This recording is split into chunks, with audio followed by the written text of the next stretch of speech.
एक ही शब्द में परमपिता परमेश्वर को पथ दिखाने वाले वो आपके अगुवे हैं। तो उनके कहानुसार और अच्छे काम में अपने आप को दिमाग लगाओ, कर्म में रहो। परमपिता परमेश्वर एक ही लाइन में कह रहा है, हर एक अच्छे काम के लिए क्या रहो, रेडी रहो। अब यहाँ अच्छा काम क्या है? कोई रोड पर जा रहा है, गिर गया, अगर हम वहां खड़े हैं दौड़ कर उठा दे, अच्छा काम हुआ। कोई गरीब है, उसके खाने के लिए नहीं है, अगर हम मैं समर्थवान हूं तो मैं मदद करूं, ये अच्छे काम है। कोई दुख से कलह रहा है, उसके दाता के लिए पैसे नहीं है, अगर आप हम खड़े हो जाते हैं, ये अच्छे काम है। अच्छे काम का बहुत परिभाषा है। यहाँ टर्म एंड कंडीशन है, बुरे काम और भी आगे आएगा, झगड़ालू, ईर्ष्यालू, किसी का बुराई, चुगली, शिकायत, ये बुरे काम के श्रेणी में आता है, तो इससे दूर रहे।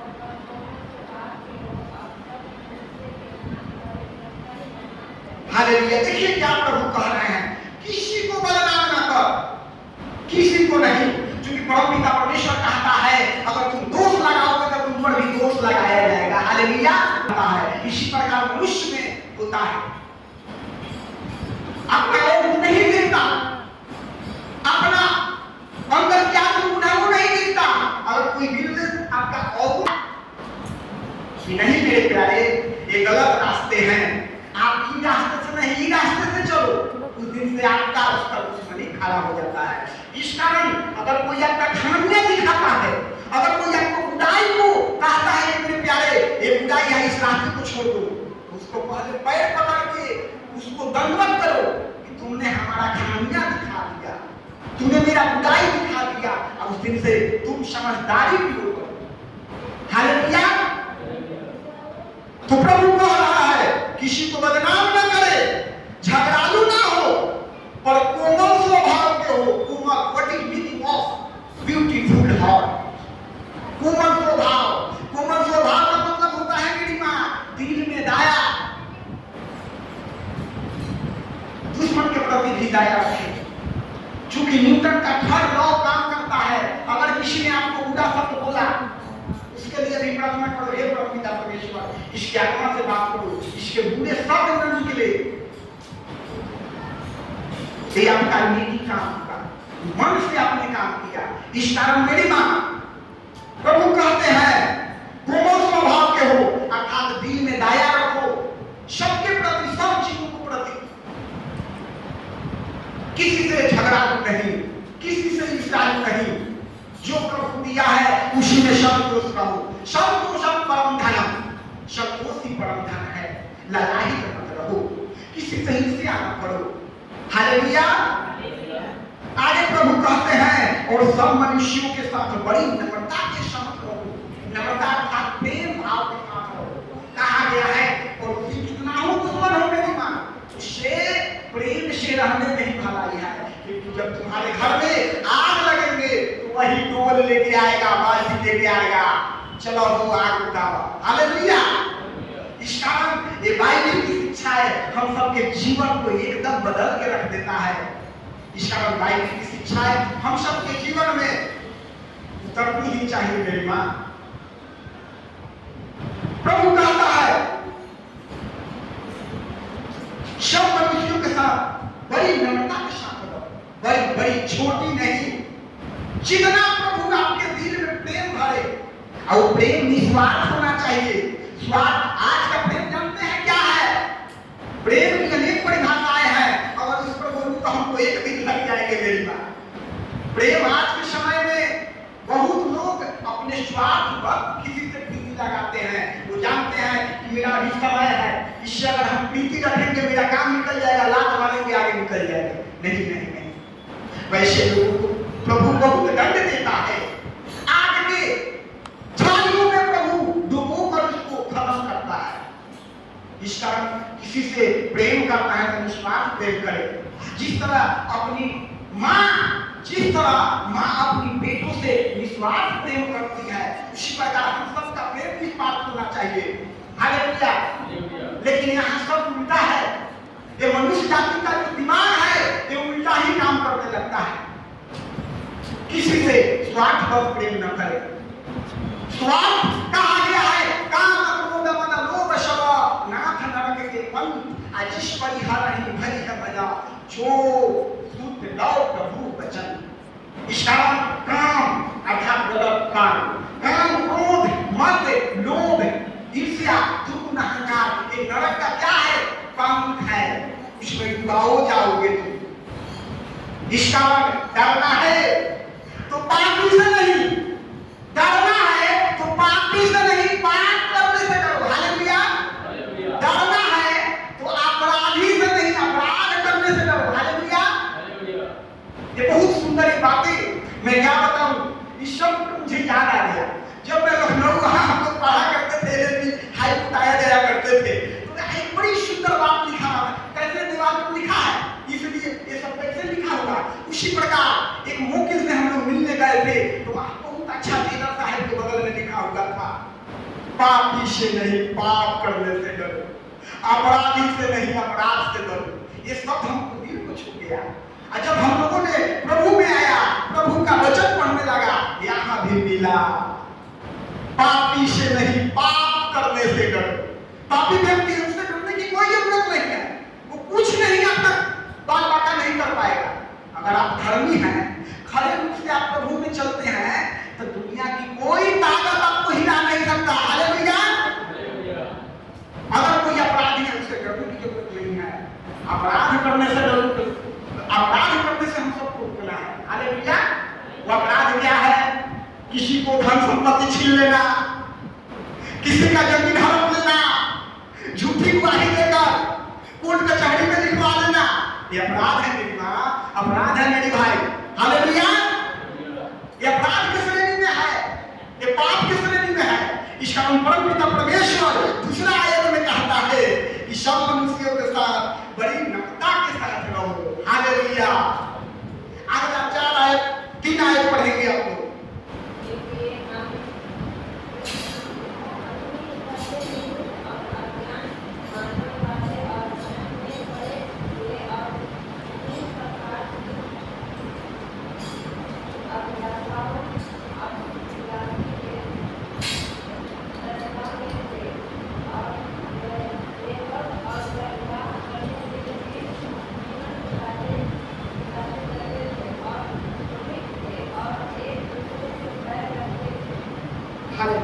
देखिए, एक 3 आयत हम लोगों को क्या कह रहा है, क्योंकि हम भी पहले नीच बुद्धि और आज्ञा न मानने वाले और भ्रम में पड़े हुए और विभिन्न प्रकार की अभिलाषाओं और सुख विलास के दासत्व थे। लेकिन प्रभु में आ जाने पर वो सारा पाप हम सबका क्या होगा? क्षमा होगा। और प्रभु में आकर भी अगर हम लोग प्रभु में आकर भी बुद्धि की तरह रहे, फिर पाप करता रहे, तो पाप क्षमा योग्य नहीं है। कितने लोग सोचते हैं, अरे हम तो चर्च गए, आज संडे दिन था, आज पवित्रताई में चलना है, नहा धोकर चलना है, फिर जाने के बाद मनमानी जीवन। तो प्रभु सब देखता है। आपके पास 2 आंख है, उसके पास करोड़ों आंख है। इस कारण आप जहां अकेले हैं, अकेले जानकर कोई गलत काम आप कर रहे हैं, तो आपको हमेशा याद होना चाहिए बात कि परमपिता परमेश्वर हम में तुम में फर्क खाम में सब में विराजा है। परमपिता परमेश्वर इसमें भी, इस छवि में भी, इस माइक में भी, इस पंखा में भी, इस लाइट में भी सर्वत्र है। परमपिता परमेश्वर हर जगह है, कण कण में है।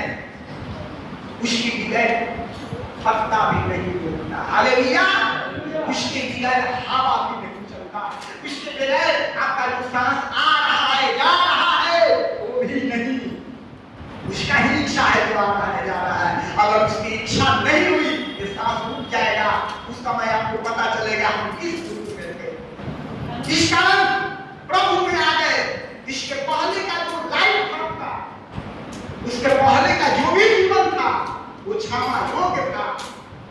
क्योंकि परमपिता परमेश्वर में आने के बाद हम सब क्या है? एक नई सृष्टि है। हालेलुया। मैं किसी से पूछूं आपका डेट ऑफ बर्थ कब है, मालूम नहीं है, बताएं। मसीही डेट ऑफ बर्थ आपका मसीही डेट ऑफ बर्थ चालू होता है जब प्रभु को आपने ग्रहण किया, जब प्रभु का आपका बपतिस्मा लिया, उस समय आप नई सृष्टि हो गए। उस समय से आपका एज काउंट किया जाएगा, गिना जाएगा। उसके बिफोर टाइम का आपका जो भी एज रहा वो काउंट नहीं किया जाएगा। हालेलुया। तो मैं जानना चाहूंगा कितने लोग कितने वर्ष का हो गए, कितने लोग इसमें से बपतिस्मा लिया, हाथ उठाया जाए। 4 ही लोग, 5 ही लोग, झूठी गवाही नहीं देना मेरी माँ। 4 ही लोग। हालेलुया। बपतिस्मा नहीं दिया, हालेलुया। हाथ उठाना चाहिए। मैं जानना चाहूंगा कब आपका बपतिस्मा हुआ, बैप्टिज्म कब हुआ, कई साल पहले?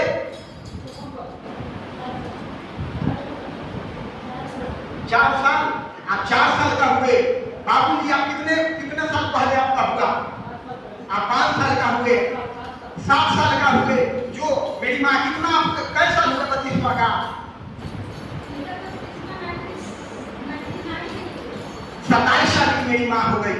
सबसे एजुकेटेड और सबसे अनुभवी मेरी माँ। और भी कितने लोग हैं? मैं जानना चाहूंगा बाबू तुम्हारा बैप्टिज्म कब हुआ, कै साल का? 2018 में। 18, 6 10 साल, 9 साल चल रहा है। इस कारण मेरी पत्नी अभी 1 साल की है, बैप्टिज्म इनका हुआ। और मैं भी अब 1 साल का नहीं हूं। अगला 9 सितंबर आएगा तो जानो मेरा आध्यात्मिक बर्थडे, प्रभु भी मेरा जन्म। इस कारण हम सबका जीवन यही है कि कोई अभी 5 साल का है, कोई अभी 7 साल का है, कोई 27 साल का है, कोई अभी नन्हा बच्चा है। लेकिन जिस पर परम पिता परमेश्वर की कृपा हो गई वो हर समय प्रभु के गोद में खेलता रहता है।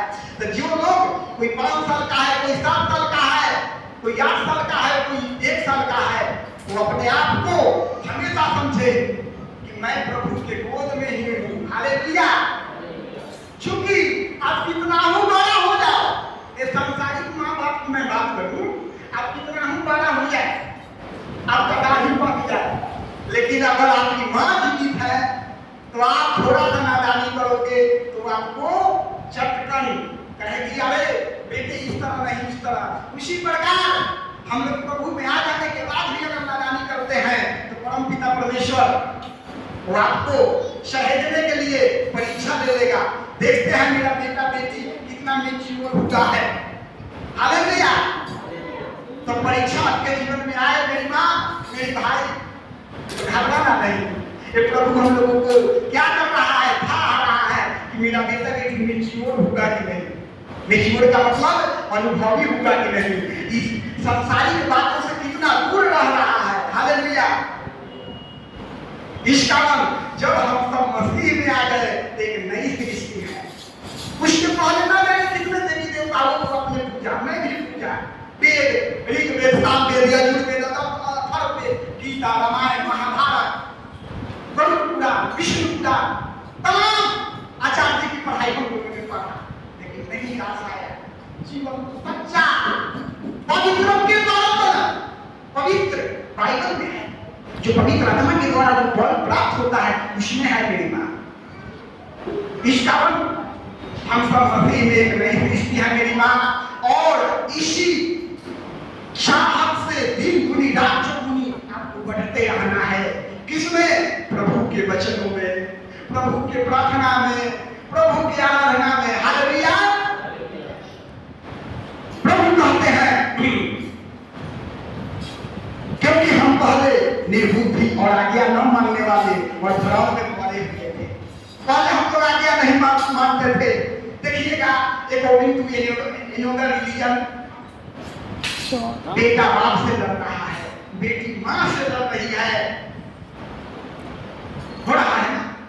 लेकिन देख लीजिएगा ये बाइबल ही है, हम सबके एक धागा में पीढ़ियों पर रखा है, कहीं कोई टच से मस नहीं है। जिस तरह आप गुड़िया पहनी है मेरी माँ, जिस तरह आपके गुड़िया में एक एक मोती एक धागा के माध्यम से बांधा होता है। आप एक्सपेरिमेंट करें, देख लें अपना अपने जो गाला में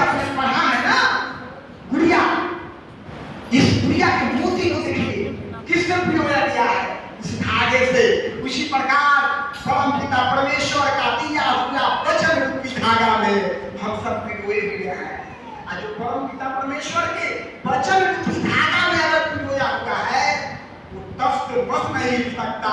जिस प्रकार आप गर्दन में आप पहने हैं उसका एक मोती भी इधर से उधर नहीं हिलता, उसी प्रकार हम सब मसीह में एक नई सृष्टि है तो इधर से उधर नहीं हिल सकते। हालेलुया। कब? जब प्रभु के वचन में है, वचन रूपी धागा से पकड़ कर अगर है तो एक दंड भी नहीं हिल पाएंगे। वचन समझ में आ रहा है? जिस तरह आप गर्दन में जो पहने हैं गुड़िया, उसमें जो धागा से एक एक मोती जो गुंथा गया है वो तो पकड़ के है ना धागा को, उसी प्रकार वचन रूपी धागा, ये बाइबल का जो वचन रूपी परमपिता परमेश्वर का मुखार बिंदु से निकला ये वचन रूपी धागा में हम लोग पकड़ कर अगर रहते हैं तो हम लोग इधर से उधर नहीं हिल पाएंगे।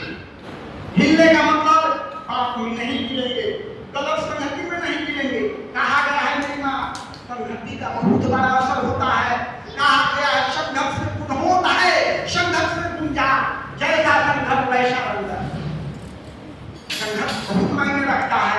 इसी कारण प्रार्थना में हर समय कहना, हे परमपिता परमेश्वर, गलत लोगों से बचा कर रखना, गलत विचारों से बचा कर रखना, गलत मंडलियों से बचा कर रखना।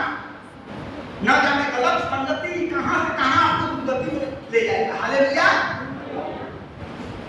बहुत बड़े बड़े लोग क्राइमर हैं, बहुत बड़े बड़े अपराधी, उसका संगत बिगड़ जाने के कारण उस तरह का मनोवृत्ति हो गया। लेकिन मेरा बाइबल, अगर जब हम प्रभु में आ गए हैं, मसीहत में आ गए हैं, तो मसीहत नहीं सिखाता है। इसी कारण प्रभु ने पहला ही बता दिया है नया नियम के का 3रा अध्याय में कि हम सबका चाल चलन व्यवहार क्या होना चाहिए। पहले मसीह में नहीं थे, उसके पहले हम लोग क्या किए, प्रभु सब माफ कर दिया। जिस तरह बाइबल के अनुसार एक बेटी अज्ञानता व्यभिचार में पकड़ी गई, सब लोग पत्थर मार रहे थे, प्रभु यीशु के पास आए। प्रभु यीशु जा रहे थे वचन प्रचार करके, सब लोग लाया, प्रभु ये लड़की व्यभिचारिणी है, व्यभिचार करके पकड़ी गई है, इसको क्या करना है। हम लोग चाहते हैं इसको पत्थर मार मार कर खत्म कर दे। प्रभु पिता परमेश्वर ने कहा, प्रभु पिता परमेश्वर का एकलौता पुत्र ने कहा, वही लोग पत्थर उठाना जो लोग जीवन में कभी क्या नहीं किया हो, पाप नहीं किया हो। इस बात पर सब लोग अपने आप में कहना खुशी करने लगे, एक मैं तो खाना में जो इंधन लिया था, मैंने दूसरे को चुगली की थी, मैंने ऐसे किया वैसे किया। सब लोग स्तब्ध रह गए, सब लोग पत्थर जो हाथ में लिए होते थे मेरी मां सब फेंक दिए। हालेलुया। अब फेंक कर चले गए। उस लड़की को, उस बेटी को प्रभु ने कहा, जा बेटी जा, तेरा पाप माफ हुआ, लेकिन ऐसा ध्यान रखना फिर दोबारा व्यभिचार नहीं करना, पाप नहीं करना। वो लड़की मुक्ति हुई, प्रभु के चरणों में पड़ी, उसका अधोगति हुआ, जीवन बदल गया। इसका दूसरी प्रकार, जब हम परम पिता परमेश्वर को ग्रहण किए हैं तो हर समय एक माँ अपने बेटों पर जिस तरह निगरानी करता है, घर से निकले हो पढ़ने के लिए, तुम कहां जा रहे हो। अगर धर्मी माँ है, धर्मी पिता है तो पूछेंगे, बेटा तुम्हारा टाइमिंग इतना बजे का था, तुम इतना बजे आ रहे हो, कहां थे। उसी प्रकार परम पिता परमेश्वर अपने भेड़ों को, अपने बेटा बेटी को ख्याल रखता है कि मेरा बेटा बेटी कहां जा रहा है, किस संगति में जा रहा है, जुड़िए मुसलमान तो नहीं जा रहा है। सब पर निगरानी करते रहता है। वो निगरानी आपको समझ में नहीं आएगा, वो ज्ञान चक्षु के माध्यम से आप देख सकते हैं। ये दो आंखों से उनकी निगरानी आप नहीं देख सकते। उसका करोड़ों आंख है और वो रूपी उनका देखने का नजरिया है। इस कारण प्रभु में आए हो आप तो एक नया जीवन हो। प्रभु में आप अगर बपतिस्मा लिए हो तो आप एक नया सृष्टि हो, नया जीवन हो। नया साफ साफ बाइबल फरमा रहा है सबके लिए, हम सबका चाल चलन क्या होना चाहिए। अगला कह रहा है विभिन्न प्रकार की अभिलाषा और सुख विलास के दासत्व थे। हालेलुया। विभिन्न प्रकार के आकांक्षा था, ये हो जाए तो वो हो जाएगा, प्रभु ये दे तो वो हो जाएगा। कितना मान मनौती किए होंगे हम, जरा सोचिए। 7 साल पहले का बैकग्राउंड देखिए, एक फला ये हो जाएगा तो ये कर लेंगे, बलि चढ़ाते थे, बहुत तरह का अभिलाषा था। और सुख विलास के हम क्या थे, हम सब उसका गुलाम थे। हालेलुया। और वैर भाव और डाह करने में जीवन व्यतीत करते थे। देखिए साफ साफ लिखा।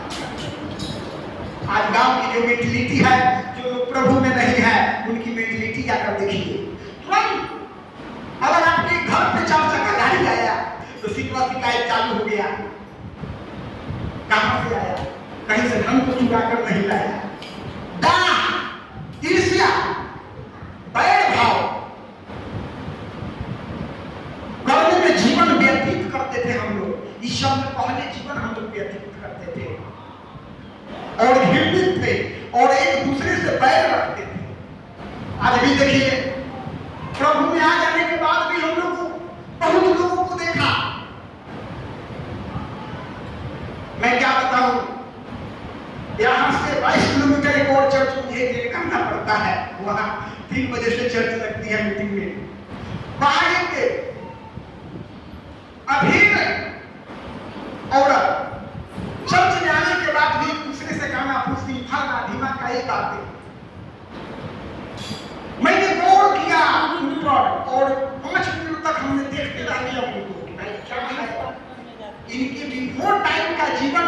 मैंने स्टडी किया तो इनका जीवन हर समय चुगली शिकायत नहीं पीता और वो अपना घर खुद अपने हाथों से उजाड़ चुकी थी। पति नहीं था जीवन में, बेटे नहीं, बेटी भी थी तो उनको छोड़ चुके थे। मैं प्रभु से बोला, प्रभु अगर कोई आपके भवन में आए, प्रभु उन पर अपना कृपा देना, दुष्ट आत्माओं को अंदर से हटा देना। पिता, बड़ा उम्मीद से लोग तेरे भवन में आते हैं, अगर उनका दिमाग अगर कहीं लगा है तो उनको दिमाग को खींच कर लाना। और मेरी माँ का उम्र को हम लोग बोल भी नहीं सकते, बार-बार कहना भी ठीक नहीं लगता। तो मुझे याद हुआ कि कितने लोग भी हैं जो प्रभु में आने के बाद भी पुराना जीवन में लगे रहते हैं। तो प्रभु आपसे खुश नहीं रहता है। जो लोग पुराने जीवन में लगे रहते हैं उनसे प्रभु खुश नहीं रहता है। तो हर किस्म के परीक्षा में डालते रहेंगे, पढ़ते रहोगे, बार-बार कहोगे ये हो गया वो हो गया, तो जानो आपसे भूल चूक हो रहा है। बाइबल का सच्ची ज्ञान आपके अंदर नहीं है, बाइबल का वचन आपके हृदय में नहीं है। हालेलुया। तो इस कारण अगर उसमें से कोई अगर आपके अंदर भाव है तो आज ही हाथ उठाकर नहीं, अपने अंदर प्रभु यीशु से वचन मांगना, वाचा प्रोमिस करना कि प्रभु ये जो हमारे अंदर बुराइयां है आज से तेरे नाम में निमित करता हूं, तेरे नाम में चढ़ाता हूं। हालेलुया। इस कारण पुराना जीवन की ओर नहीं लौटना है, हम एक नई दृष्टि की ओर है। मेरा प्रभु का आगमन जल्द होने वाला है, मेरा प्रभु बादलों पर दिखने वाला है। इस कारण अपने आप को पवित्र बनाए, अपने जीवन को पवित्र बनाए, अपने वचन को पवित्र बनाए, क्योंकि ये वचन की तलवार दुष्टों को मारने का ये हथियार है। हालेलुया। क्योंकि आदि में वचन ही परमेश्वर था, अब वचन ही प्रकट होकर परमेश्वर का धारण कर लिया। इस कारण परमपिता परमेश्वर का एकलौता पुत्र का कहा हुआ ये निर्देश दिया हुआ कि मसीही चाल चलन है, ये सब अपने जीवन में उतारने की चीज है। मेरे प्यारे, मेरी मां, मेरी बहन, हालेलुया। चार पढ़ेंगे आप लोग जरा।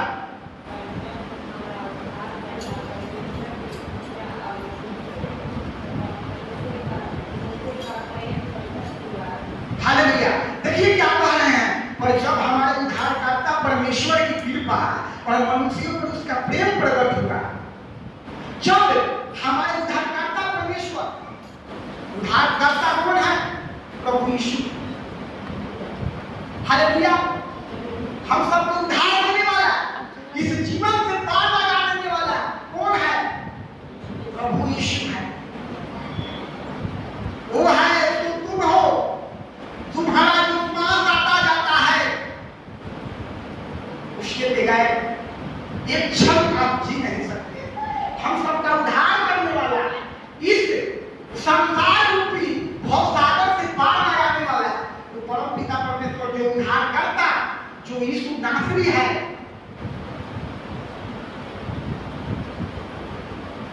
उसकी कृपा और मनुष्य पर उसका प्रेम क्या हुआ? प्रकट हुआ।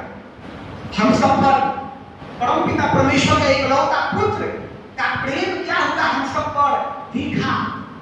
प्रेम के कारण ही मेरे प्यारे, हम सबके पापों के कारण वो मारा गया, गाला गया और तीसरे दिन जी गया। परम पिता परमेश्वर हम सबसे इतना प्रेम किया कि एक लौता पुत्र देकर कहा, जाओ, जो प्रभु यीशु पर भरोसा करेगा, जो इनके बताए रास्ते पर चलेगा, उसका उद्धार संभव है। हालेलुया। इस कारण परम पिता परमेश्वर के नाम के वर्णन ये बाइबल गाता है, हर समय गाता जाता है। ये इतना बखान किस नाम का है? यीशु नाम का ही तो है। उसके पहले जिस कुल में परम पिता परमेश्वर अवतरित हुए थे, वो कुल क्या था? वो कुल क्या था? मालूम है? यहूदी था।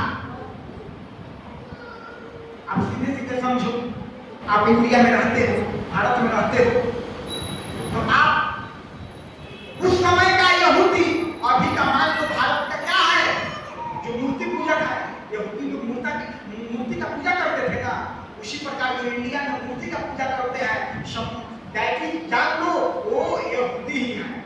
तो उस समय परम पिता परमेश्वर का यहूदी कुल में अवतरण हुआ। लेकिन परम पिता परमेश्वर सारे मूर्तियों को ढहा, सारे मूर्तियों को खत्म किया, और खत्म करने के दौरान उस समय के राक्षस टाइप के लोगों को मन नहीं आया, और उसी में से एक चेला गद्दारी और गद्दारी कर पकड़वाया, पकड़वाकर उस तक का सफर कराया। बाद में वही चेला इतना रोया, अपने गलती को पछतावा किया कि हे पिता, मैं तुझे नहीं पहचान पाया कि तू कौन था। क्योंकि परम पिता परमेश्वर कहा कि मुर्गा के 3 बार डकने से पहले तू मुझे इनकार करेगा, लेकिन वो उसके पहले कहता था, नहीं, कुछ भी हो जाए, मुझे प्राण देना पड़े, मैं आपको नहीं नकारूंगा। आज मैं आप लोगों से पूछना चाहता हूं, यहां प्रशासन आ जाए, प्रभु को दास जो बदल दूंगा, उसको पकड़ ले कि you are a transfer of religion, आप धर्म परिवर्तित करते हो, आप पर केस होगा। कितने लोग प्रभु का दास को साथ देने वाले हैं? जो लोग साथ देने वाले हैं वो परम पिता परमेश्वर की ओर से भेजे गए हैं। जो लोग भाग खड़े होंगे वो कायर है, दुष्ट है, चंडाल है, उन पर परम पिता परमेश्वर का दंड एकदम कुएं के समान होगा। हालेलुया। इसका मसीही चाल चलन वो अपने जीवन में धारण करें। और पतरस गलती स्वीकार किया, जब प्रभु जी उठा, दर्शन दिया तो खूब रोया, कहा प्रभु हमसे गलत बहुत हुआ, मैं नकारा, आपको पकड़वाया, मेरा बुद्धि छीन हो गई थी। प्रभु ने कहा, अरे पतरस छोड़ो, वो तो विधि का विधान था, हमको ये सब लीला करना था, क्योंकि मनुष्य जाति में इतना पाप था, इतना कुरीति था, उसको हटाने के लिए विधि का विधान हम रचने आए थे, विधि के विधान हम रोज निभाने आए थे। तुरंत पतरस का ज्ञान चक्षु फूट गया और कहा, प्रभु जब तक जीवन रहेगा, तब तक, जब तक सूरज चांद रहेगा, तब तक मैं तेरे चरणों का वंदना करता रहूंगा, जब तक मेरा शरीर रहेगा। शरीर में प्राण रहेगा तब तक तेरे चरणों को, तेरे वचनों को फैलाते रहेंगे। और पतरस हर जगह घूमा, घूम घूम कर प्रभु का प्रचार करता रहा। इस कारण मसीही चाल चलन में परमपिता परमेश्वर कहते हैं कि जब हमारे उद्धारकर्ता परमेश्वर की कृपा और मनुष्यों पर उसका प्रेम प्रकट होगा, प्रेम प्रकट होगा, तो वो वचन देह धारण हुआ, देह धारण होकर मनुष्य रूप में आया। मनुष्य रूप में आने के पहले तुम्हारी मां के गर्भ में आया और उसके बाद इस संसार में आकर हम सबके पापों को से हटाया, एक नया जीवन दिया। पांचवा वचन पढ़ेंगे आप लोग।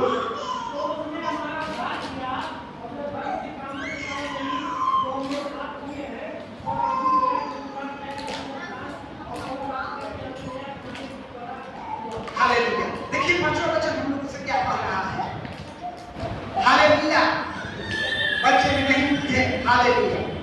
पांचवा वचन कह रहा है मेरी मां, तो उसने हमारा उद्धार किया, उद्धार किया ना, नया जीवन दिया, सारे पापों से छुटा कर रखा, अभी भी उद्धार करके रहा है, रोज एक नया जीवन दे रहा है।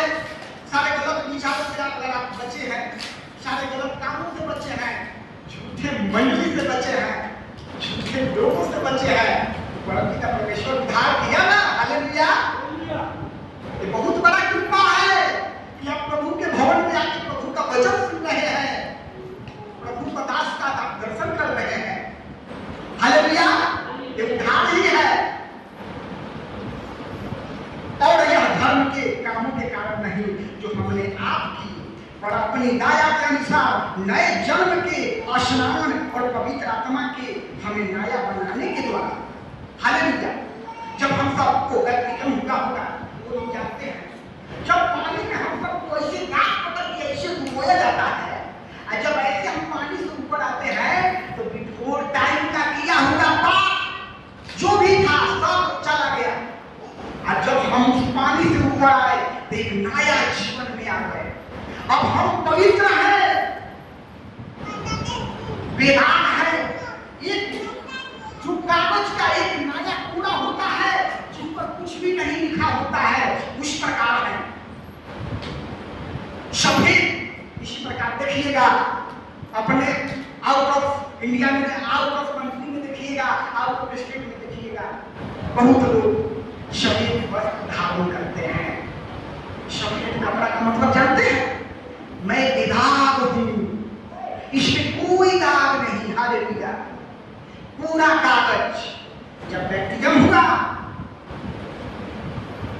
यू आर व्हाइट पेज, आप पूरा कागज है। अगर इस पूरा कागज में बुराई रूपी अगर धागा आ गया तो जाने जीवन खतरे में है। इसी कारण मसीही जीवन प्रभु के चरणों को उद्धारगामी बताता है, प्रभु के चरणों में, प्रभु के स्वर्ग में अधिकारी बनाता है। प्रभु का जो राज सिंहासन होता है उसके बगल में बैठने का अधिकारी हम लोग प्राप्त होते हैं। कब? जब हम वेदांत होते हैं। हालेलुया। अगला वचन कहता है उसमें,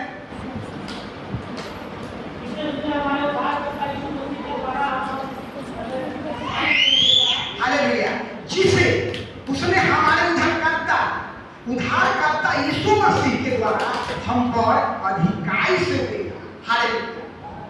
जब हम सब प्रार्थना में करते हैं कि हे परमपिता परमेश्वर, इस प्रार्थना का उत्तर यीशु मसीह के नाम में मांगते हैं। तो देखिए ये वचन क्या कह रहा है, जिसने उसने हमारे उद्धारकर्ता यीशु मसीह के द्वारा हम पर अधिकारी से देगा। हालेलुया।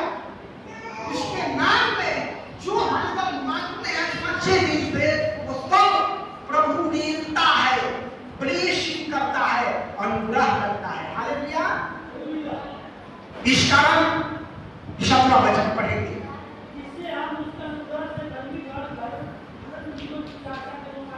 हालेलुया। देखिए प्रभु क्या कह रहा है, बारिश कौन किसके बन सकता है?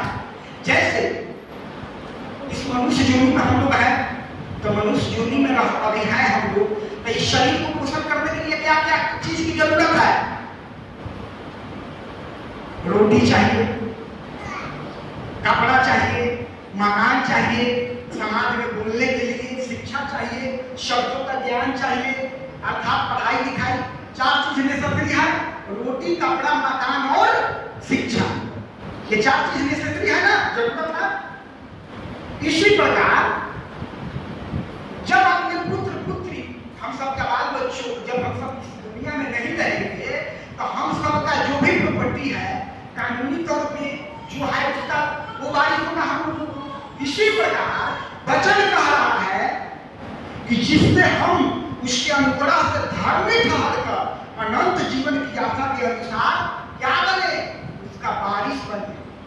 वारिस का मतलब उसका हकदारी बने। हालेलुया। वचन समझ में आ रहा है?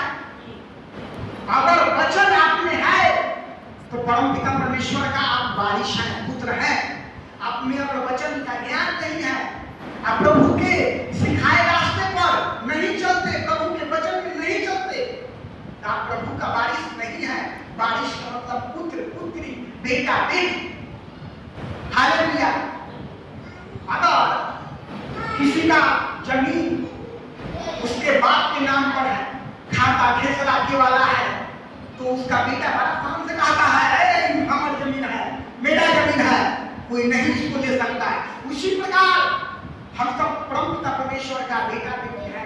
अगर हम सब में बात, हम सब के अंदर प्रभु का वचन है तो हम सब शैतान को कह सकते हैं, दुष्ट आत्मा को कह सकते हैं, ऐ दुष्ट आत्मा तुम मेरे पास नहीं आ सकते, मेरे भेजे हुए परम पिता परमेश्वर की बेटा बेटी के तुम पास नहीं आ सकते, क्योंकि हमारे पास क्या है?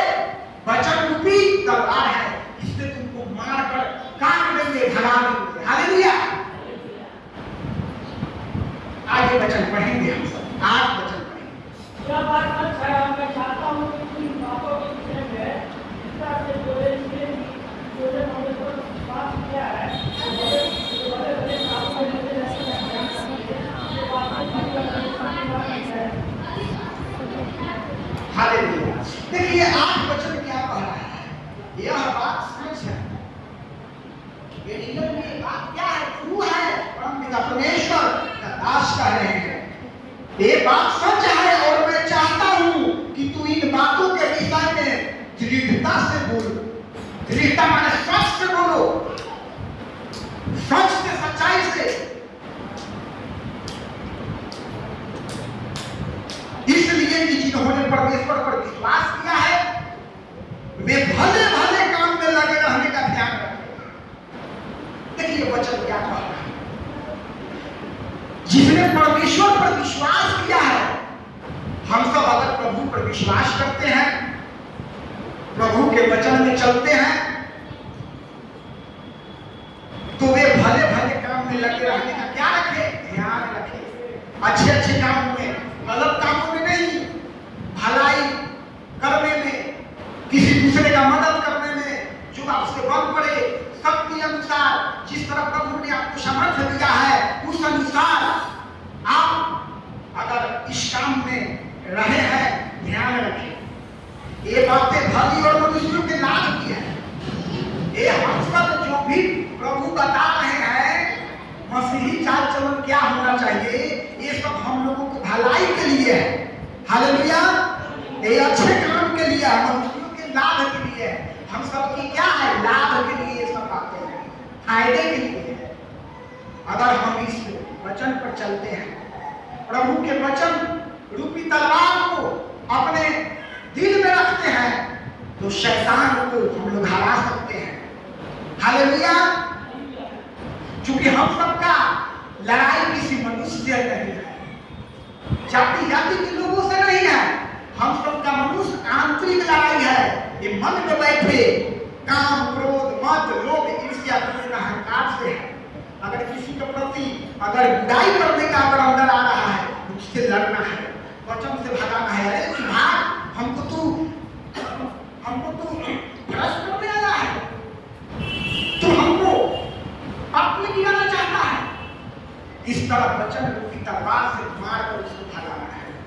इसी कारण हम सबका लड़ाई वो अदृश्य शक्ति से है, जो थोड़ा सा हम लोग इधर उधर डगमगाए तो अटैक कर देगा। हालेलुया। इस कारण प्रभु का वचन का ठीक ठीक ज्ञान हम सबके जीवन को और आगे बढ़ाएगा। 9 पढ़ेंगे।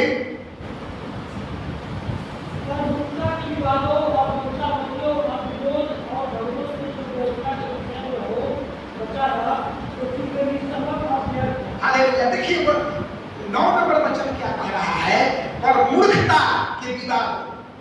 बहुत लोगों को देखिएगा प्रभु में आ जाने के बाद भी इधर उधर की बातों में लगे रहते हैं, बेवजह के बातों पर बक बक बक बक करते रहते हैं। तो ये मूर्खता की बात है। अब बक बक करना बेवजह, अगर ज्ञान की बात चल रही हो तो बेटर है, लेकिन बेवजह ये क्या हो गया, ये मूर्खता। देखिए मूर्खता कहां से प्रारंभ होता है, अगर आपके अंदर ज्ञान नहीं है तो अज्ञान से मूर्खता प्रारंभ होता है, और मूर्खता से क्रोध प्रारंभ होता है, और क्रोध से विनाश प्रारंभ होता है। हालेलुया। इस कारण बेवजह की बातें भी आपको विनाश की ओर ले जाता है। हालेलुया। तब मूर्खता के विवादों और वंशावलियों और विरोध और झगड़ों से जो व्यवस्था के विषय में हो उससे बचा। सीधे सीधे बाइबल कह रहा है, इस सब से बचा रहिए, बच जाइए, आपका जीवन बच जाएगा, आत्मिक जीवन बच जाएगा, स्पिरिचुअल लाइफ आपका बच जाएगा। किससे? व्यर्थ की बातों से, व्यर्थ की विवादों से। हाँ, विवाद कहाँ संभव है? आपका नाम से जमीन है, कोई बेवजह चढ़ाई कर रहा है, ना प्रभु के दास ने सिखाया है कि बेवजह, प्रभु के दास सिखाए हैं कि विवाद मूर्खता है। नहीं, वचन का सही सही ज्ञान नहीं होना भी आप मूर्खता के पात्र बन जाएंगे।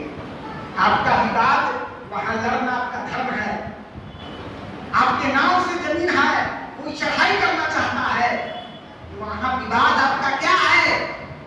सार्थक है, चूंकि वो विवाद सही रास्ते पर है, धर्म की विवाद है। इसके अगेंस्ट में आपका चढ़ी जाए, कोर्ट जाए, मुखिया सरपंच, वहां भी आप अगर चुप रहते हैं तो आपको समझा जाएगा कि प्रभु का वचन का ज्ञान नहीं है। मूर्ख लोग शब्द का अर्थ का अर्थ लगा लेते हैं। हालेलुया। इस शब्द पर एक दृष्टांत याद आ रहा है, 2 मिनट घर आपको ले चलने का प्रयास करता हूँ। हम लोग जब 7 में पढ़ा करते थे तो संस्कृत में एक कालिदास का हम लोगों को पाठ पढ़ना था। विद्यावती नाम की एक बहुत माने गुणवान ज्ञानवान लड़की थी, उनसे शादी किसी तरह हो गया, लेकिन उस तरह उस समय आडंबरों का खेल के कारण उस लड़की का एक मूर्ख लड़का से शादी हो गया। अभी का शादी बहुत आसान है, लड़का लड़की देखता है, लड़की के बाप देखता है, लड़का वालों को बाप देखता है और सेटल हो जाती है। लेकिन उस समय की शादियां शास्त्रार्थ पर होता था, ज्ञान देखा जाता था, लड़का के अंदर कितना ज्ञान है, लड़की के अंदर कितना ज्ञान है, दोनों को एक दूसरे के सामने बैठाया जाता था और एक दूसरे से वार्तालाप करते थे। तो वो लड़की परमपिता परमेश्वर पर वार्तालाप करना चाहिए। तो उस समय का पंडितों ने सोचा कि अगर लड़की से अगर वार्तालाप होगा तो लड़का हार जाएगा, शादी नहीं हो पाएगी। देखिए ज्ञान का घमंड भी बहुत बड़ा बात है। उसके अंदर ज्ञान था उस लड़की के अंदर, लेकिन घमंड था कि मेरे जैसा कोई नहीं है। ये घमंड आपका नाश का कारण बन जाता है, और नाश के कारण होने के कारण गलत लड़का से शादी हो गया। तो पंडितों ने कहा कि एक तो शास्त्रार्थ होगा, मौन होगा, मौन समझते हैं, इशारा में।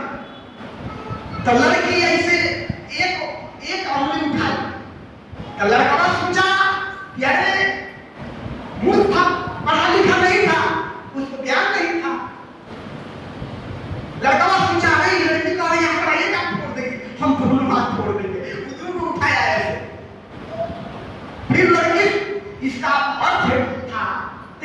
या एक मां बहन, अर्थ का अगर अनर्थ लग जाता है ना तो बड़ा विडंबना होता है। लड़की का कहना था कि परमेश्वर एक है, परम पिता परमेश्वर एक ही है जो इस दुनिया को चलाता है। लेकिन लड़का कुछ और समझ लिया। लड़का समझा कि लड़की एक उंगली दिखा रही है, तो लड़का सोचा मैं दोनों आंख दिखा कर उसका आंख फोड़ दूंगा। लेकिन इसका ब्राह्मणों ने अर्थ निकाल दिया। लड़की कही कि इसका अर्थ एक परमेश्वर होता है, इन्होंने दो उंगली दिखाई, इसका अर्थ क्या होगा? लड़का बोलता तो पकड़ा जाता। तो ब्राह्मणों ने कहा, उस समय का ज्ञानियों ने कहा नहीं, विनोदमा विद्यावती छोड़, तुम जो कह रही हो परमात्मा एक नहीं दो है, एक आत्मा है दूसरा परमात्मा है। फिर उस पर लड़की मान गई कि चलो हम गलत हो सकते हैं। फिर लड़की ऐसे हाथ उठाई 3, तो लड़का सोचा अरे ये तो ऐसे कर रही है, ये हमको थापड़ से मारेगी। तो वैसे दिखाया। देखिएगा इशारा का शब्द, इशारा का अर्थ और शब्दों का अर्थ दोनों अलग अलग दिशा में चल रहा है। लड़की इशारे में कुछ और कह रही है, लड़का इशारे में कुछ और कह रहा है। लड़की जब ऐसे उठाई तो लड़का सोच रहा है कि ताकत से हमको मारेगी, हम उसको फेंक से मार कर खत्म कर देंगे। लड़की का कहना था कि ये शरीर 5 तत्वों के मिलने से बना है प्यारे। क्षिति जल पावक गगन समीरा पंच रचित अधम शरीरा। इस 5 तत्वों के मिलने से शरीर बना है। क्षिति जल पावक आग गगन, ये सब मिलाकर इस शरीर का निर्माण हुआ है। जब ये जलता है मरने के बाद तो ये 5 तत्वों में विलीन हो जाता है। उसका कहना एक था। अब एक मूर्ख लड़का था, ज्ञानियों ने इसका अर्थ निकाल दिया। नहीं विद्यावती, अगर यही 5 को मिला देने पर एक चीज का निर्माण हो जाता है, एक शरीर का। इसी बात पर लड़की हार गई और दोनों का शादी हो गया। शादी हुआ। आप जानते हैं शादी हो जाने के बाद गृहस्थी में कभी सुख आता है तो कभी दुख आता है। तो सुख से कभी घबराइए, सुख से कभी इतराइएगा नहीं और दुख से कभी घबराइएगा नहीं। वही साथ हुआ उन दोनों कपल के बीच, दंपति के बीच। विद्यावती को मालूम चला कि हमको गलत लड़के से शादी हो गया। तो आधी रात को उस लड़की ने लात मार कर निकाल दिया उस पति को। वो लड़का रोते हुए आधी रात में वो बारिश हो रहा था, चला गया, खूब रोया फपक के। यहाँ हम लोगों को सिखाता है कि अनजान में हम सबसे गलती जो होगा, अगर मालूम चल जाने पर अगर हम पश्चाताप करते हैं, पछतावा करते हैं और प्रभु के लिए रोते हैं तो प्रभु हम सब पर कृपा करता है। हालेलुया। खूब रोया, खूब रोया। प्रभु को उतार में लिया, कहा अरे मेरा बच्चा काहे रो रहे हो? तो कह रहा है विद्या विद्या विद्या। तो गलत बोला था। प्रभु को लगा कि अरे तो ज्ञानी होना चाहता है। देखो प्रेम के वश में प्रभु का नियम बदलते देखा। प्रेम वश प्रभु भी अपना नियम बदल देते हैं। वो तो जानते सब है मेरे भाई किस कारण से रो रहा है, लेकिन प्रभु को भी, परमेश्वर को भी लीला करना था। तो पूछ रहे हैं रो क्यों रहे हो? तो कहा विद्या माने उस मूर्ख का कहना था कि हमको विद्यावती मारी है। तो विद्या विद्या विद्या कर रहा है। परम पिता परमेश्वर ने उसको कहा जाओ तुम विद्या विद्या कर रहा है, जाओ तुम विद्वान बन जाओ, ज्ञानी हो जाओ। वो लड़का तुरंत प्रभु की कृपा हुई, विद्वान हो गया, हर भाषा का ज्ञान हो गया और हर भाषा में प्रभु का वंदना लिखा और त्याग दिया घर को, प्रभु के प्रचार प्रसार में रहने लगा। बाद में मालूम चला उस लड़की को कि अरे तो मेरा पति था, इससे मेरा शादी हुआ था, ये तो अज्ञानी था, मूर्ख था, इतना बड़ा ज्ञानी कैसे हो गया? प्रभु का वचन बांट रहा है, ये कथा कहानी, ये बहुत सारा किताब लिखा अनेक भाषाओं में। उसका लिखा हुआ एक पदानुली भी है, उसका नाम कालिदास को विख्यात इस कारण ज्ञान का क्रोध भी नहीं करना चाहिए। परम पिता परमेश्वर कहते हैं कि ज्ञान का क्रोध आदमी को तुरंत क्या करता है, खत्म कर देता है। हालेलुया। तो इस दृष्टांत से मैं आपको बताना चाहता हूं कि पर मूर्खता के विवाद और वंशादी और विरोध हो और झगड़ों के व्यवस्था के विषय से बचा रहो, क्योंकि वे निष्फल और व्यर्थ है। हालेलुया। बेवजह विवाद से बचे, बेवजह गलत कामों से बचे, क्योंकि ये प्रभु का व्यवस्था के दूत है। हालेलुया। 10 वचन जरा पढ़ेंगे।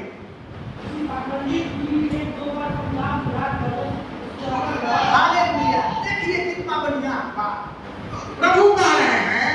किसी पाखंडी को 1-2 बार समझा बुझाकर उससे अलग रह। हालेलुया। पाखंडी, पाखंडी का मतलब पाखंडवाद में उसका जीवन जी रहा होगा। पाखंडवाद क्या है? झूठी बोलना, गलत बातें बोलना, गलत लोगों के संगत में रहना, बुरा विचार, गलत संगति, गलत गलत बातें कहना, ये पाखंडवाद है। किसी का शिकायत करना, किसी का चुगली करना, ये पाखंडवाद है। वैसे लोगों को 1-2 बार समझा दो और नहीं माने तो भैया अपना क्योंकि जीवन बहुत अनमोल है मेरी माँ। समय बहुत इंपॉर्टेंट है। ये समय ही जीवन है। एक एक दिन आपका घट रहा है अपने जीवन से।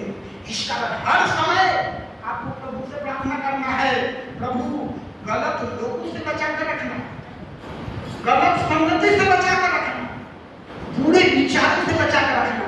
अगर आपके दिमाग में बुरे विचार आ गया तो जानो आपका कई जन्म खराब हो जाएगा। हालेलुया।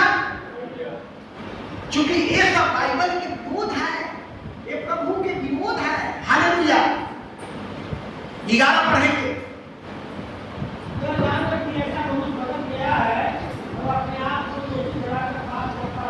हालेलुया। देखिए क्या कह रहे हैं। यह जानकर कि ऐसा मनुष्य भटक गया है। अगर देखिए बाइबल साफ साफ बता रहा है, अगर कोई दुराचारी है, वचन पर ध्यान दें मेरी बहन। ये बाइबल साफ साफ कह रहा है कि अगर किसी का चाल चलन आपको नहीं भा रहा है, कोई दुराचारी है, आप जानते हैं कि इसका संगत रखने से मेरा छवि खराब होगा, इसके साथ बैठने से हमारा हर चीज खराब होगा, तो उसको 1-2 बार समझाइए कि भाई ये अच्छा नहीं है, और नहीं तो हम दोनों का पतन निश्चित है। क्योंकि सही राह पर अगर आप नहीं चलोगे तो आपका भी विनाश होगा। हम संगति हैं, मेरा भी विनाश होगा। इस बात पर भी वो नहीं माने तो उससे आप अपना रास्ता साफ ना करो। यह जानकर कि ऐसा मनुष्य क्या है, क्या है, भटक गया है